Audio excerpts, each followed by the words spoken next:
The Geek Files é um podcast original Between Two Geeks. Todas as semanas vamos falar de temas sobrenaturais, paranormais, crimes verdadeiros, eventos inexplicados, histórias verdadeiras ou mitos, sobre personagens, criaturas ou seres desconhecidos. O fecheiro que vamos abrir hoje é o Serial Killer John Wayne Gacy, parte 2. Poderão acompanhar o podcast de graça no YouTube e no Spotify. Eu sou o Ruben Teles. E eu sou a Diana. Olá Diana, estás preparada para a segunda parte do Gacy? Não, tenho muito medo. Preciso de dar a mãozinha a alguém. Precisas dar a mãozinha a alguém? Preciso dar a mãozinha. Tens que chamar o gato outra vez, que é para ele aparecer, não é? Pois é, ele anda por aí. Agora, hoje é outro. Hoje é outro, pronto. Pode ser que ele apareça outro. daqui a bocado. Bem, ele nós até este ponto já tivemos vários acontecimentos, né? Com o Gacy. Infância atribulada, ele era abusado pelo pai tanto psicologicamente como fisicamente em questões de violência física. 2 casamentos, abriu uma empresa de construção que era a PDM, que era a puta da mania, né? Como tu disseste a semana passada. Várias mortes e entretanto ficámos na vítima de nome Gregory Godzik em dezembro de 1976. Isso já aconteceu muita coisa e ainda vai acontecer mais. Parece aquelas novelinhas tipo, como é que se chamava? Era uma novela que os putos viam todos. Green não sei o que. Não me lembro. Green não sei o quê? Acho que era Green, não sei, Greenwich, Greenville. Não sei, a minha irmã é que via. Não digas que é da Netflix. É, da Netflix, era dos putos, jogavam Dungeons and Dragons, esquisitos, com drogas. Aí não faz a mínima ideia, eu conheço o Dungeons and Dragons que os putos a jogar, mas é do Stranger Things. Era isso com drogas, acho eu. Ok. E freiras. Freiras à mistura. Ok. É. Tem tudo a ver. Isto tem palhaços e traição. É isso. Bem, vamos passar para o dia 20 de janeiro de 1977. Mais uma vez, né? Gacy atraiu um jovem de 19 anos chamado John Zick para a sua casa com o pretexto de querer comprar o seu carro. Depois de matar John, ele vendeu o carro para Michael Rossi, aquele rapaz que se vestia de palhaço com ele, que falámos a semana passada, e que ficou a morar com ele e que o Gacy não lhe fez nada. What? Ele matou e ainda vendeu o carro dele? Ou o gajo que estava a morar com ele em casa. Yeah. Jesus Cristo! É, não é? Se é que eu disse, isto ia piorar. 2 meses depois, foi a vítima John Prestige, de 20 anos, que desapareceu depois de sair de um restaurante. Antes de desaparecer, tinha dito a alguns amigos que tinha conseguido trabalho numa empresa local e essa informação vai ser importante no futuro, por isso não se esqueçam. Depois da morte de John Zink, ou Zick, neste caso, não Zink, ocorreu o assassinato de mais uma vítima que não foi identificada. Em 5 de julho, Gacy matou um jovem de 19 anos chamado Matthew Bowman. Quem relatou o desaparecimento dele foi a mãe, que o viu a última vez numa estação de comboios. Isto, num espaço de tempo, foi padrão-de-gente. Mas ele fazia isto para poder ter relações com eles? Opa, tudo indicava que sim, mas chega a um ponto que já começa a ser ridículo, não é? Dá trabalho. Mas não dá. Não sei. Ele não tinha nada para fazer, né? Ele já estava divorciado a segunda vez. Não tinha nada para fazer. É como aqueles velhos que não têm nada para fazer, vão para a janela ver tipo câmaras de vigilância. Ver as obras, os velhos nas obras. Exatamente. Um mês depois disto, Michael Rossi foi apanhado a roubar gasolina num posto enquanto dirigiu o carro de John Zick. O funcionário do posto anotou a matrícula e a polícia rastreou o carro até à casa de Michael, que dividia com o Gacy, né? Ele foi questionado, mas disse aos polícias que sabia apenas que Gacy tinha comprado o carro de um jovem e ficou com a viatura. Foi só por isso. De um jovem que misteriosamente desapareceu. Não é? Assim do nada, evaporou-se. Em setembro de 1977, Gacy assassinou Robert Gilroy, de 18 anos. Morava apenas a 4 quarteirões da casa de Gacy, vê lá. Estava mais perto de casa, inclusive. Esse caso chamou uma certa atenção porque Robert era filho de um sargento da polícia de Chicago. Apesar das buscas, ele não foi encontrado até hoje. No dia 22 de setembro, Gacy matou John Mowry, de 19 anos. Como podes ver, as idades continuam na mesma, 18, 19, era tudo só muito novinho. Sim, ao menos já não são miúdos de 14 anos. Mas mesmo assim, vamos lá chegar. John tinha servido na Marinha nos Estados Unidos e desapareceu quando estava a voltar da casa da sua mãe. Ou ele era um Marine e deixou-se ir? Pois. Pá, Podia ser, não era um Marine, trabalhava na Marinha. Na Marinha é diferente. Os Marines da Marinha são um bocadinho diferentes. se calhar só limpava o chão lá. Era o cook. Então era o que limpava o deck. Se calhar era. Que tadinho. Com isto, no dia 17 de outubro, mais uma vítima, Russell Nelson, de 21 anos, visto pela última vez a sair de um bar no centro de Chicago. Gacy atraiu com uma promessa de emprego, matou e enterrou numa das valas que ele tinha aberto. Posteriormente, ele matou um adolescente de 16 anos, já voltamos a descer outra vez em questões de idade, chamado Robert Winch. E um jovem de 20 anos chamado Tommy Bowling. Bowling. Mas não jogava. Olha ele aqui a aparecer. Daí o pessoal do YouTube depois vai ver outra vez e a cabeça do teu gato está a aparecer. Mas é outro gato. Quantos gatos é que eu tenho? Ui, essa é a questão da vida, não é? Pois, não sei. Ai, anda fofo. 3 semanas depois, a 9 de dezembro, ele matou David Talsma, de 19 anos. David tinha dito à sua mãe que iria a um espetáculo em Hammond, Indiana. Nunca mais foi visto. É o novo vou comprar tabaco. É. Um bocadinho diferente. Esses continuam vivos e estes coitaditos já foram desta para melhor. Pois. A 30 de dezembro, Gacy sequestrou a Robert Donnelly, um estudante de 19 anos que estava numa paragem de autocarro. Gacy foi muito violento com ele, tanto que ele o violou, torturou-o, incluindo mergulhou a cabeça dele numa banheira até ele desmaiar. Ai. Yeah. Não é a necessidade. Pois, pelos vistos. Robert estava com tantas dores que pediu para Gacy o matar de vez, né? Mas não foi isso que aconteceu. Depois de horas de tortura, ele levou Robert ao local onde ele trabalhava e soltou-o, mas avisou que haveria consequências se ele contasse alguma coisa à polícia. Mas por que raios é que uma pessoa faria uma coisa dessas? Pois não sei. Depois de tanta tortura e de violar, né? Ainda solta. Está mesmo a pedi-las, né? Mas ainda bem que o soltou, para todos os efeitos. Este conseguiu safar-se. Robert não ficou intimidado, claro, e denunciou a agressão. A polícia questionou Gacy em janeiro de 1978 e ele disse que os dois tiveram um relacionamento sexual violento, mas consentido, e que o Robert só tinha denunciado porque ele não lhe tinha dado dinheiro que lhe tinha prometido. Por incrível que pareça, a polícia acreditou nele e arquivou a acusação. Pois, se calhar foi daquele género de coisas tipo a sodomia é tão esquisita. Vamos não nos meter nesses assuntos. Yeah. Ele bateu-me consensualmente. Ele afogou-me a cabeça na banheira consensualmente. É isto que eu não continuo sem conseguir perceber a polícia neste tipo de casos. Não me faz qualquer lógica, estás a ver?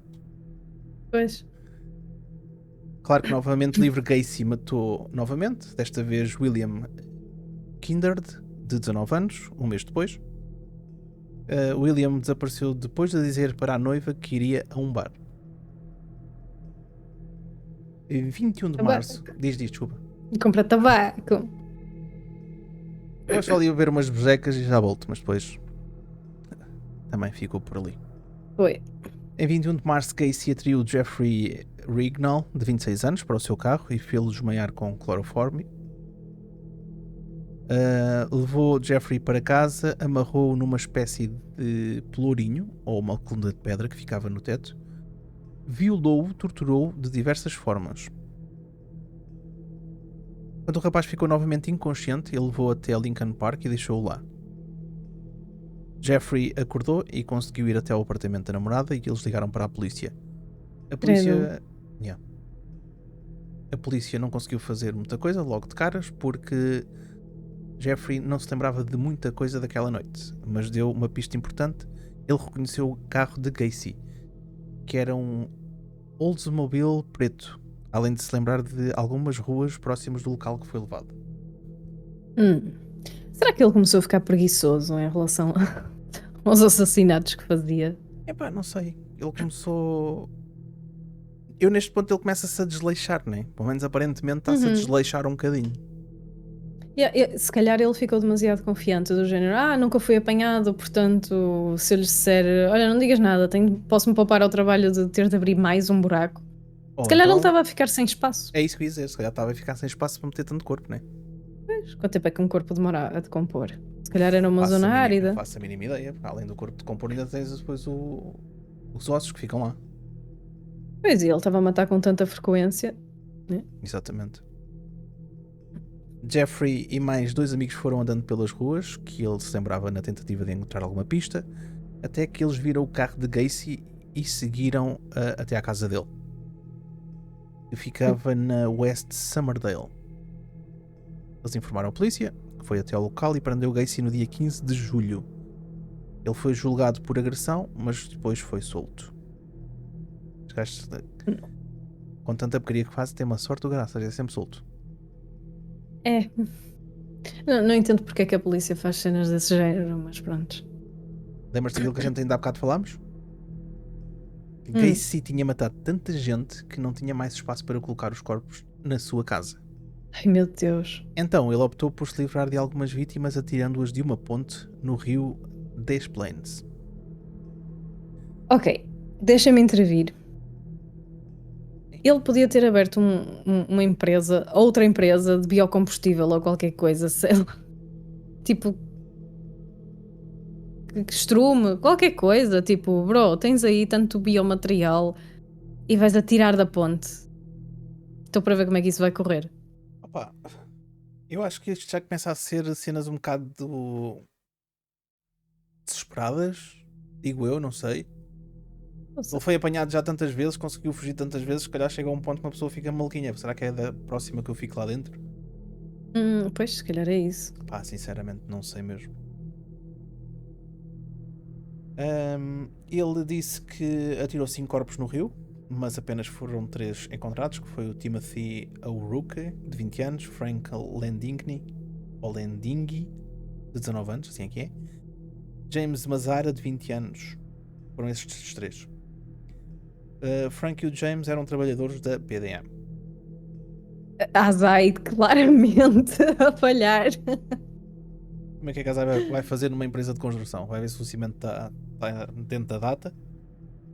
É assim, eu não sei se a Azai investiga esse género de coisas, mas tem de haver regras, regras de segurança no trabalho e esta empresa estava claramente a falhar. Opa, eu queria ver os quadros deles. Já não tinham aquelas plaquinhas de 0 dias sem mortes, né? Ai, Jesus! Chegava lá alguém de manhã, tirava, tipo, pronto. Olha, mais voltamos a reiniciar. É muito mau. 0 dias sem o patrão assassinar e violar alguém. Credo. Yeah. No dia 11 de dezembro de 1978, Gacy foi até uma farmácia para discutir uma remodelação com o dono da loja. Lá ele conheceu um funcionário de 15 anos chamado Robert Beast. Gacy disse-lhe que a sua empresa contratava adolescentes para trabalhos em part-time, com um salário de $5 por hora, quase o dobro que Beast ganhava na farmácia. Ele disse que voltaria mais tarde ao local para ouvir a resposta do rapaz. No fim do turno de Robert, a mãe foi buscá-lo à farmácia, mas ele pediu para que a mãe a esperasse um bocado, visto que o empreiteiro tinha-lhe oferecido trabalho. Ele saiu da loja às 21 horas e prometeu que já voltaria. Gacy levou o Robert até casa.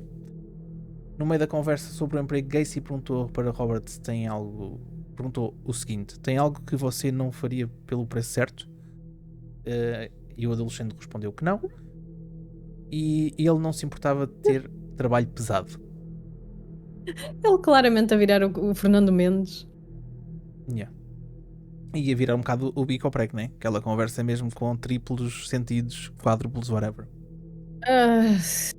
Gacy então disse que ele podia ganhar um bom dinheiro de forma rápida se ele fosse esperto. E ele então usou o truque das algemas para enganar Robert e disse que o iria violar. O rapaz estava muito assustado e não parou de chorar o tempo todo. Gacy ficou tão incomodado com isso que o matou rapidamente. Eu tinha 15 anos. Yeah. É aquilo que eu digo. Estes gajos não percebo o que é que vai na cabeça deles. Eles eram crianças autênticas. Sim. Quando Robert não voltou naquela noite, os pais foram até à polícia para informar do seu desaparecimento. A mãe contou ao dono da farmácia que o rapaz tinha dito que ia ver um emprego com um empreiteiro, e o dono disse que esse empreiteiro provavelmente era John Gacy. O polícia neste caso Joseph Konzenczak, não sei como é que isto se diz, mas whatever, já sabem como é que é, os nossos nomes é uma desgraça. Decidiu investigar o caso porque o filho dele conhecia e frequentava a mesma escola que Robert. Alguns polícias queriam arquivar o caso, a dizer que o rapaz tinha fugido, mas Joseph conversou com a mãe de Robert e convenceu-se de que este caso era diferente. Ele verificou que os antecedentes criminais e viu que... Ou ele verificou, neste caso, os antecedentes criminais de Gacy e viu que ele tinha acusações de agressão e que tinha sido preso em Iowa por assédio contra Donald Voorhees. Joseph e mais 2 polícias foram até à casa de Gacy perguntar sobre o Robert Beast. Ele disse que conversou rapidamente com o Robert sobre a remodelação da loja, mas que não tinha-lhe oferecido emprego. Ele também disse que iria até à esquadra no dia seguinte, mas que naquele momento não podia porque o seu tio tinha falecido. Naquela noite, Gacy chegou à esquadra, coberto de lama, alegando que tinha se envolvido num acidente de carro. Ele negou qualquer envolvimento com o desaparecimento de Robert ou que tinha oferecido um emprego. Os polícias perguntaram porque é que ele tinha voltado à farmácia naquela noite. Ele respondeu que se tinha esquecido a sua agenda na loja. Os detetives falaram com o dono da farmácia e ele disse que não tinha ligado para o Gacy. Claro. Ih, apanhado. Estás a ver que ele cada vez está mais desleixado naquilo que fazia. Pois. A suspeita da polícia de que Gacy tinha raptado o Robert e estava a mantê-lo em casa. Eles suspeitavam isso. Eles conseguiram um mandato para revistar a casa no dia 13 de dezembro. Numa primeira busca, a polícia encontrou várias coisas suspeitas, como seringas, agulhas, algemas, cápsulas de nitrodiamila, uma medicação para a tensão alta. Isso é suspeito? Vibradores gigantes. Ok, isso é suspeito.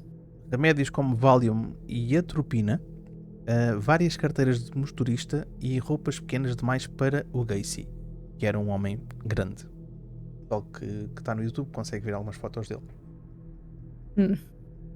Uma das pistas mais importantes foi um anel de classe de 1975 de Maine West High School com as iniciais JAS. Esse anel pertencia ao John Zick, uma das vítimas. Como podem ver, também serial killer gosta sempre de ter a sua recordação, né? Eles guardam sempre aquelas recordaçõezinhas das mortes. Pois. O polícia levou o carro particular e os outros carros que a Gacy usava na PDM para os peritos, além de colocar equipas de vigilância para monitorizá-lo. No dia seguinte, os investigadores receberam um telefonema de Michael Rossi, aquele amigo do Gacy que chegou a morar com ele. Ele estava desconfiado e contou para os investigadores que algo tinha acontecido com 2 funcionários da PDM. O Gregory Godzik estava desaparecido e o Charles Atula tinha sido encontrado morto no rio. O pessoal que nos está a ver no YouTube está morto de festa porque o teu gato está só a passar à frente da câmara. É que ele está com o rabo a fazer assim. Anda lá, é que eu estou a ler e estou a ver-te a desaparecer, tipo... Anda, Titi, anda, queres vir para o colo? Eu sei, anda. Diz olá. Olá.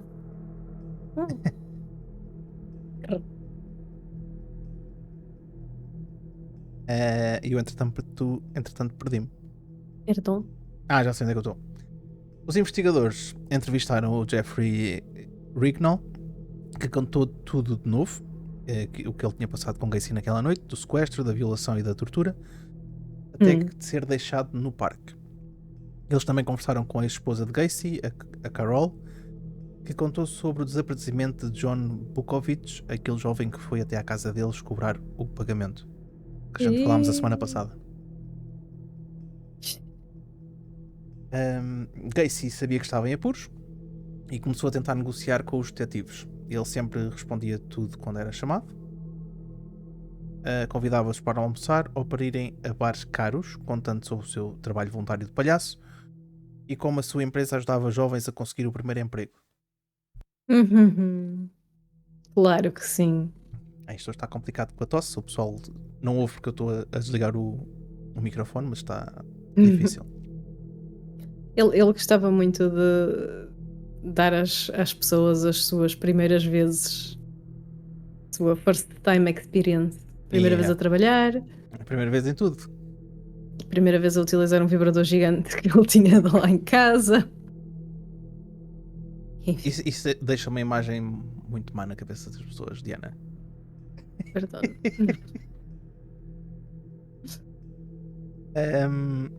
Mas estás a ver como é que o gajo começou a tentar negociar com os detetives assim armado em cabrão, que a expressão é mesmo essa. Tal, vou-lhe pagar cenas caras e almoços. É aquele, eu tenho imensa confiança. E pode ser que me safe. Ao mesmo tempo, ele acusava a polícia de assédio e dizia que eles só estavam a chateá-lo por causa das suas posições políticas, porque ele fazia uso recreativo de drogas e porque era bissexual.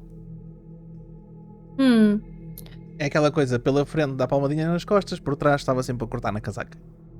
Meu Deus do céu, eu não sei como é que... Essas pessoas têm uma lata. Não é? Quer dizer, já tinha a lata para raptar aquelas pessoas todas e para meter trabalho e essas coisas todas. Mas depois tinha lata extra. Enfim. No dia 17 de dezembro, os investigadores conduziram uma entrevista formal com Michael Rossi. Segundo ele, Gacy tinha dito que comprou o carro do John Zick porque o rapaz precisava de dinheiro para se mudar para a Califórnia. Os peritos encontraram o carro de Gacy, ou encontraram no carro de Gacy algumas fibras que eles acreditavam ser cabelo humano no porta-malas do carro. Também foi feito um teste com cães farejadores nos carros de Gacy e um dos cães apontou que Robert esteve no banco do passageiro do Oldsmobile. Ou Oldsmobile, não sei. É a versão do carro. Nem sei o que é. Também não fui à procura, sou-te sincero. A polícia continuava a vigiar Gacy e reparou que ele parecia cada vez mais cansado. Já não fazia a barba e estava sempre bêbado. No dia 18 de dezembro, Gacy foi até ao escritório dos seus advogados e pediu uma ação de $700 mil contra a polícia e que eles parassem de o vigiar. Pois, não devia dormir à noite, não é? Né? Devia estar sempre à janela. In my closet. Exatamente. Ou under the house. Neste caso era under the house. Pois. Neste caso já devia ser nas paredes, no chão, no teto. Já lá vamos. Ui. Na mesma noite, Michael Rossi foi entrevistado pela segunda vez e contou que no verão de 1977 Gacy comprou 10 sacos de cal e que estavam no forro da sua casa. A polícia também ouviu David Cram, que ainda trabalhava na PDM. David informou os investigadores das tentativas de Gacy de o violar em 1976. Na noite de 20 de dezembro, Gacy foi até ao escritório dos seus advogados para discutir o andamento do processo que ele tinha aberto contra a polícia. Um dos advogados, que era Sam Mirante, contou a Gacy que estava Ou contou que Gacy estava sujo e mal vestido e que a primeira coisa que ele fez foi pedir uma bebida alcoólica. Pois ele a este ponto estava a ficar desesperado. Yeah. Ele estava sempre bêbado, a gente já viu há bocado disso. Mas antes estava sempre bêbado também? Ou agora estava particularmente? Não. Agora começou a ficar bêbado, quando ele começou a ser investigado pela polícia. Pois, também não havia antidepressivos na altura, não é? Ele tinha drogas, já funcionavam o suficiente para ficar ali tipo zero. Verdade. Gacy então pegou no exemplar do jornal Daily Herald, na mesa de Almirante, apontou para uma reportagem sobre o desaparecimento de Robert Piste e disse: "Este menino está morto. Ele está morto. Está num rio." Depois disso, começou a dizer várias coisas desconexas, mas no meio disso, uma frase chamou a atenção do advogado. Gacy Então. disse que tinha sido juiz, júri e executor de muitas pessoas. E que agora queria morrer. Foi então que ele começou a confessar os assassinatos, dizendo que tinha enterrado a maioria das suas vítimas sob o soalho da sua casa e que tinha descartado 5 corpos no rio Des Plaines. Pois ele deve ter flipado completamente, deve ter chegado ali um momento. Estava completamente frito já. Yeah. Gacy tinha bebido tanto que dormiu no meio dessa confissão. Preocupado com o estado do seu cliente, Sam marcou uma consulta com um psiquiatra no mesmo dia, mas Gacy recusou sair e disse que precisava de resolver algumas coisas. Algumas coisas? O que é que será? Ele saiu do escritório e conduziu até um posto de combustível. Enquanto abastecia o carro, ele entregou um pacote com cannabis ao funcionário, além de dizer que o fim estava a chegar. Ele então foi até à casa de um colega chamado Ronald Road. Lá ele chorou muito e confessou os crimes novamente, dizendo que tinha morto mais ou menos 30 pessoas. Será que eram mesmo 30 pessoas? É que soa bastante mais ao longo disto tudo. Pois, deve ser muito mais. Pois. Ele também confessou os crimes para o Michael Rossi e para o David Cram. Depois ele pediu para o David o levar até ao cemitério de Maryhill, onde o pai estava enterrado. Os detetives que vigiavam Gacy disseram à polícia que era possível que ele estava a preparar-se para cometer suicídio. E por causa disso a polícia decidiu prendê-lo sob a acusação de posse e distribuição de drogas. Isso apenas para mantê-lo sob custódia enquanto o segundo mandato de busca não saía. Ixi. Quando saiu esse mandato, os polícias informaram Gacy que iriam procurar pelo Robert Piste, porque desconfiavam que ele estava enterrado sobre o seu soalho. Gacy negou que o adolescente estava lá, mas disse que tinha o corpo de outra pessoa e que ele tinha matado em legítima defesa. Sim. Ainda se estava a tentar defender, a sério. Né? Quando eles chegaram à casa com o mandato, viram que a região por baixo do chão estava alagada. Isso porque o Gacy, antes de ser preso, desconectou uma bomba de água na tentativa de retardar as buscas. Assim que a água escoou, um investigador forense chamado Daniel Genty entrou no espaço, uma área por baixo da casa que tinha mais ou menos 8,5 metros por 11,6 metros e começou a cavar, na esperança de encontrar o corpo do Robert. Não demorou muito até encontrar mas vários corpos em decomposição. Jesus. Ele tipo, acho que temos aqui um crime. Não, tem todos os crimes que não foram resolvidos. Exatamente. Ai. Gacy foi informado do que foi encontrado na sua casa e ele forneceu uma declaração formal na qual confessou ter assassinado cerca de 30 jovens do sexo masculino. Ele disse que não sabia o nome deles, apenas que eram fugitivos ou prostitutos. Foi ele que os chamou. Né? Foi ele que os contratou, inclusive. Yeah. Quando foi questionado onde estava Robert Piste, Gacy confessou que o atraiu até a sua casa na noite de 11 de dezembro e depois o matou sufocando-o. Depois disso, ele dormiu ao lado do cadáver e descartou-se do corpo no rio Des Plaines. Espera, como assim? Espera, ele dormiu ao lado do cadáver? Tipo, ele deitou-se na cama ao lado do cadáver? Ele dormiu com o morto? Yeah. E depois pegou no corpo e mandou-o da ponte. Não, é tipo, existem aquelas body pillows, sabes? Mas isso é um nível. Isto já é um nível muito, muito hardcore. Credo! Para tu veres, no total foram recuperados 33 corpos da casa de Gacy. O médico legista do condado de Cook, o Dr. Robert Stein, supervisionou as excumações, onde cada corpo recuperado foi ensacado e levado para a morgue.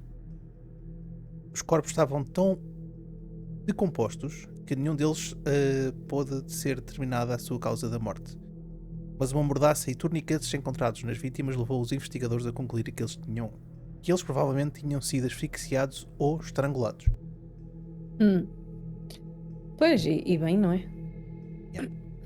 Um dos corpos foi encontrado sob uma camada de cimento, com várias facadas nas costelas e no externo, sugerindo que este foi a primeira vítima, o Timothy McCoy.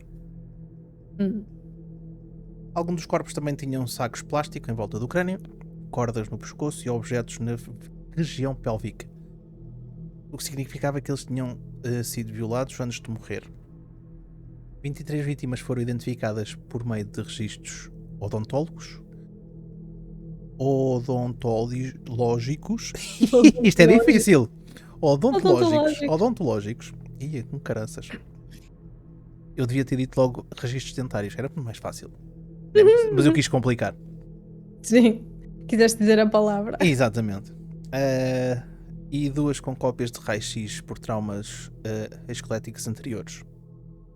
Deus do céu. É que para eles estarem identificados dessa maneira é porque os corpos estavam mesmo. Era só osso. Basicamente era só osso. Yeah. Além disso, havia vários objetos pessoais das vítimas que ajudaram na identificação. Além das vítimas do rio que já tinham sido encontradas, foi encontrado o corpo em decomposição de Robert Beast, a última vítima. Coitadinho.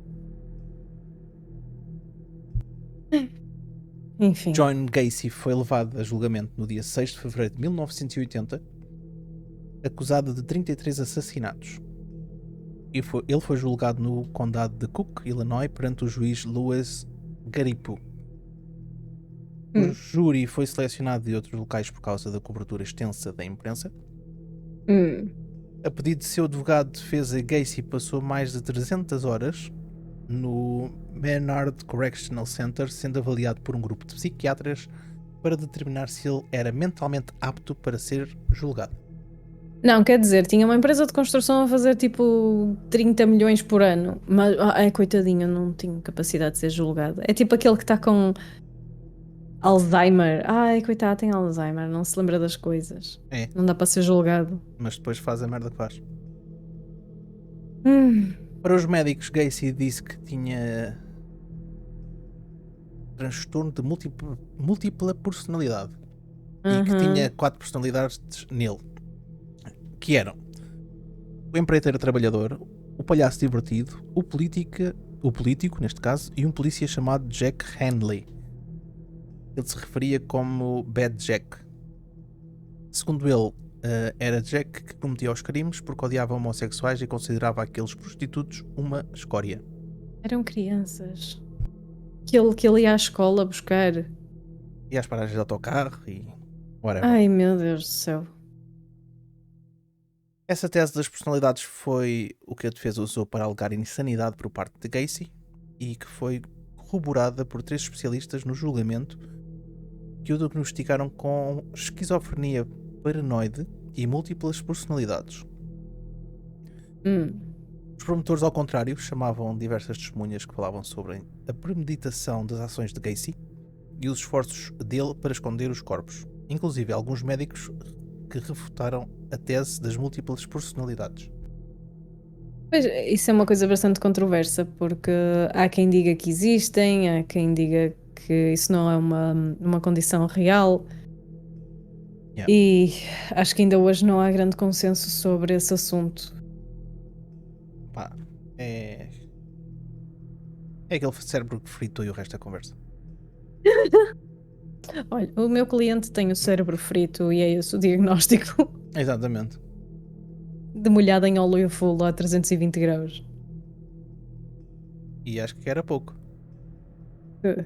David Creme e Michael Rossi foram testemunhas de acusação e contaram que Gacy pediu várias vezes para eles abrirem valas e dispararem cal debaixo do soalho. Enquanto realizavam esse trabalho, Gacy ficava a supervisionar para garantir que eles não fossem além dos locais marcados. No dia 18 de fevereiro, Dr. Robert Stein testemunhou sobre os corpos encontrados, concluindo que 13 vítimas morreram de asfixia, 6 de estrangulamento, uma de múltiplas facadas no peito e 10 de forma indeterminada. Essa informação ia contra a tese da defesa, que dizia que todas as vítimas de Gacy foram asfixiadas de forma acidental durante o sexo. Eu parava, não é? Quer dizer... Ai, ups, matei um. Ups, matei outro. Arruma para o lado e vamos buscar outro. Ai, Deus do céu. Os sobreviventes foram chamados para depor em seguida. Em 21 de fevereiro, a defesa chamou Jeffrey Rignall para falar sobre a tortura e a violação que ele tinha sofrido.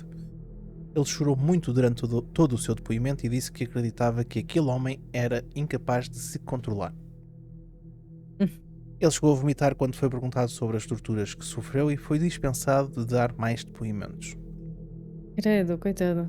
Donald Voorhees foi chamado para depor a 29 de fevereiro sobre a sua agressão em 1967, mas ele não conseguiu testemunhar de tão abalado que estava. Por fim, o Robert Donnelly testemunhou sobre a sua violação em dezembro de 1977. Ele também estava muito nervoso e angustiado e quase desmaiou várias vezes. Ai, credo, fogo. Imagina o estado mental que estas pessoas estavam. Especialmente estar cara a cara contra aquele gajo, né? Que lhes fizeram aquilo. Yeah.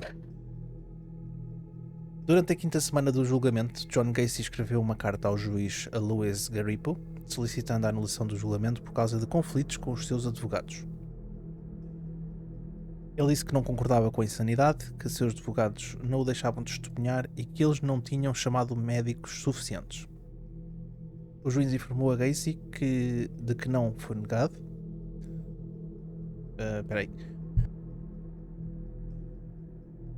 Vamos lá disto outra vez. O juiz informou Gacy de que não foi negado de nenhum momento que os seus advogados pudessem convocar novos peritos a depor.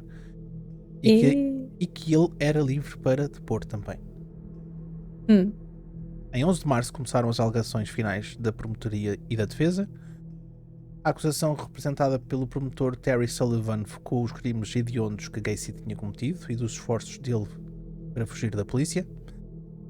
Além disso, os sobreviventes foram lembrados como tendo profundas marcas físicas e mentais dos abusos. Sullivan afirmou: John Gacy foi responsável por mais devastação humana do que muitas catástrofes terrenas e pediu a pena de morte. Pois, olha.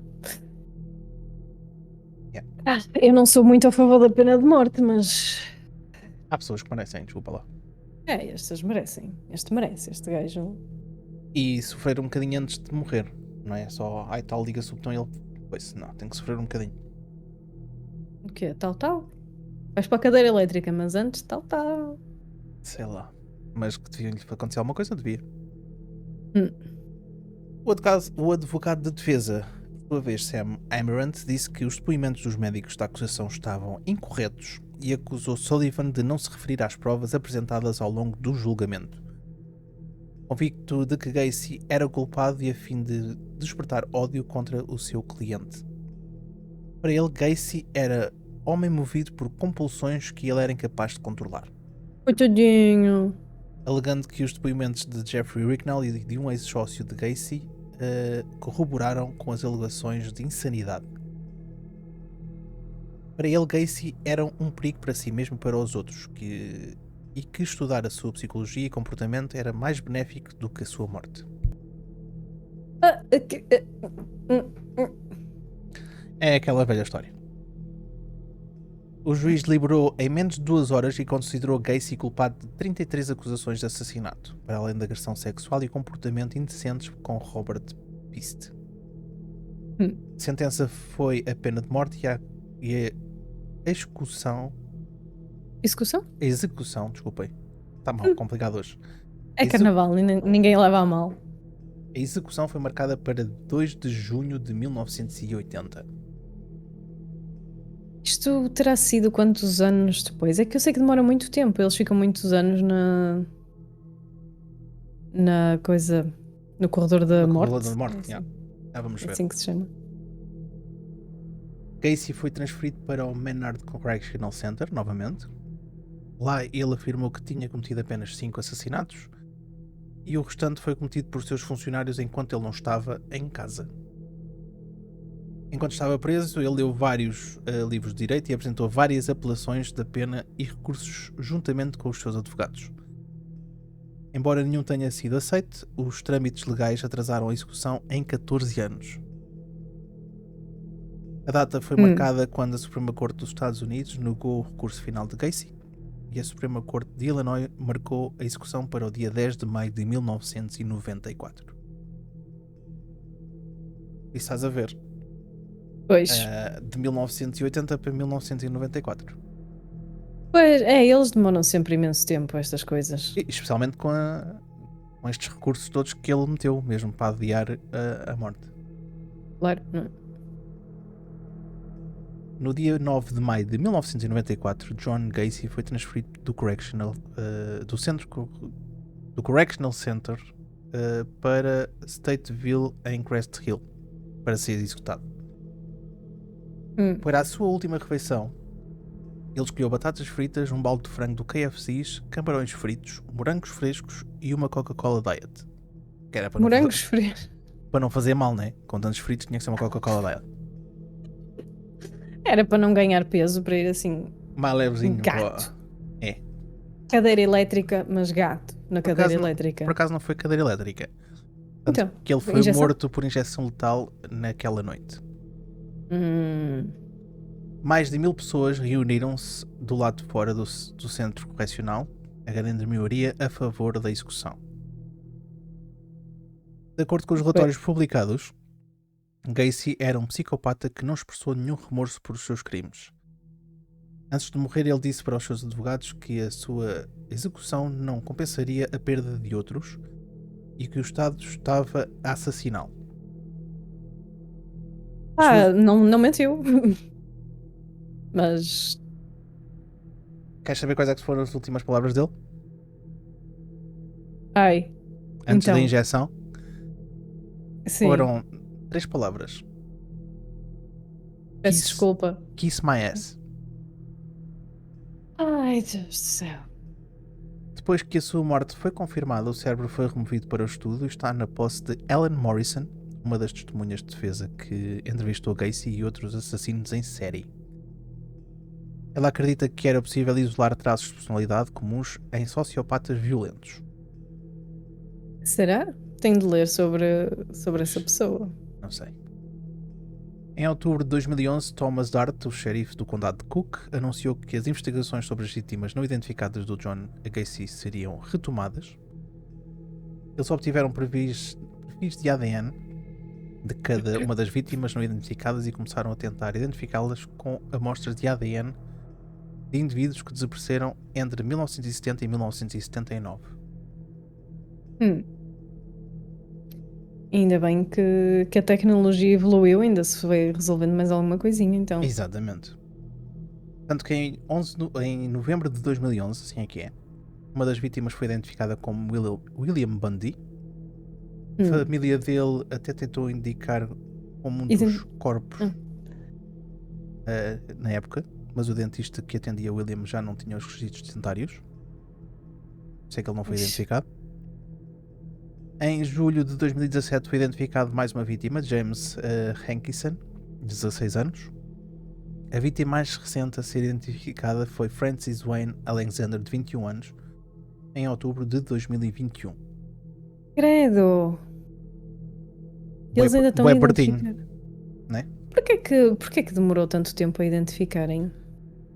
Deve ser por causa da ciência em si, que vai evoluindo e eles têm novos métodos para identificar as vítimas, não sei. Sim, se calhar havia cadáveres que estavam muito mais decompostos e obter o ADN na altura para uns era fácil, mas para outros mais decompostos já devia ser mais difícil. Opa, ou então é aqueles testes da ADN de familiares que passam por familiares, eles vão vendo árvores do ADN, não sei, pá, não faço a mínima ideia como é que isso funciona. Normalmente o que tu fazes é ver o ADN mitocondrial, ou seja, tu da tua mãe herdas sempre as mesmas mitocôndrias. Ou seja, todos os teus irmãos têm as mesmas mitocôndrias da tua mãe. Mas se calhar pode a mãe ou irmãos não estarem disponíveis, não é? Não haver irmãos e a mãe já ter ido também. E não ser possível identificar por aí. Nós estamos aqui a mandar ao ar, mas... Eu estudei isto. Ok, pronto. Peço desculpa, sim. Ah! Mas, neste caso do Alexander, ou do Francis Alexander, foi utilizada a genealogia forense, quando o ADN é comparado com árvores genealógicas de perfis de bancos de dados. Ok. Na época que o Francis desapareceu, a sua família não prestou queixa porque acreditavam que ele tinha mudado para Chicago, ou de Chicago para Califórnia. Outras 5 vítimas permanecem não identificadas até aos dias de hoje. Eles têm um filho que se mudou para Chicago e... telefonemas. Não, que é isso? Opa, se calhar o filho estava a se lixar completamente para a família, né? Nesse tipo de Ou situações... a família também para o filho. Nesse tipo de situações, às vezes, os gajos podem estar mortos ao tempo e pronto. Enfim. Apesar das 33 vítimas reconhecidas, alguns acreditam que o número total pode chegar a 45, com o restante tendo sido atiradas ao rio de Plains. Uma destas possíveis vítimas é Charles Antonio Ratula, de 25 anos, que foi encontrado afogado no rio Pecatonica, perto de Freeport, em maio de 1978. Ele entrou como possível vítima depois de que Michael Ross informou aos investigadores que ele era funcionário da PDM. Então foi de certeza. Segundo ele, Charles tinha vários conflitos com Gacy e foi o próprio que informou aos funcionários que ele se tinha afogado. Se a cronologia dos crimes estava correta, quando Charles morreu, Gacy já não estava a enterrar corpos em casa, mas sim a descartá-los no rio. E agora, ele tem a lata de dizer aos funcionários que o outro afogou-se. Como é que tu chegas ao emprego e dizes, olha, o Ruben afogou-se? Pronto. Estava a beber água e afogou-se. Opa. Olha que eu já vi pessoas a afogarem. Tem um copo d'água. Também. No entanto, as autoridades entraram em contacto com a polícia de Freeport e foram informados que a morte de Charles foi por afogamento quando ele caiu da ponte. Se a morte de Charles foi homicídio, suicídio ou acidente, jamais saberemos. Pois. Por causa disto tudo que nós estivemos a falar até agora, foram feitos muitos filmes, séries documentais sobre o caso de John Gacy.